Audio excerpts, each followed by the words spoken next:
Absolutely we should have consistency in our policy in regards to medical marijuana dispensaries. So, we have a tax currently that is being implemented. It's a 10% tax on gross receipts from medical marijuana dispensaries. And the challenge with the implementation of that is that it's hard to know, first of all, how many dispensaries there are and if they're paying their tax correctly.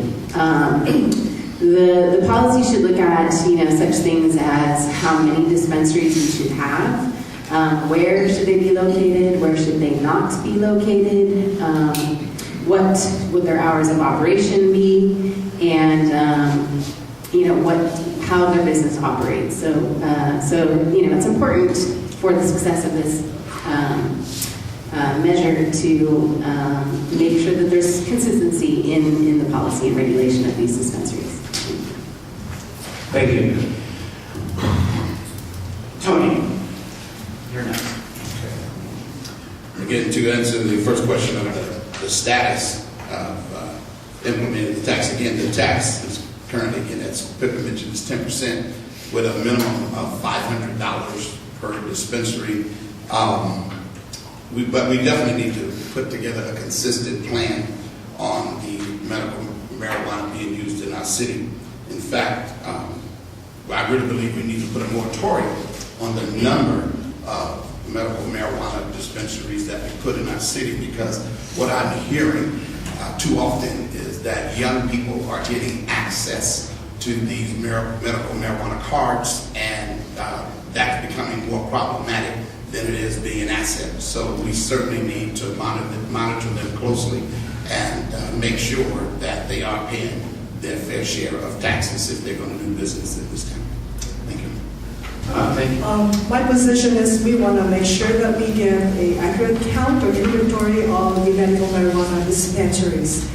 And, actually, once we get that, then we want to know if they really are paying their taxes, who is paying and who is not paying. The tax is 10% of their gross sales, or a minimum of $500. And I know that the sales for medical marijuana is substantial, so the tax should also be substantial, and that would help augment our deficit. So, I'd like to look at the voter stamp from our collection, just like we're collecting water bills, right, or water payments. Perhaps look into the voting staff person to look into that and make sure that they collect taxes from these medical dispensaries. And I want to make sure that, just like we have an alcohol policy, that these dispensaries are not close to schools or parks, because we want to keep it out of reach of children. So that would be how I would approach this issue. Thank you.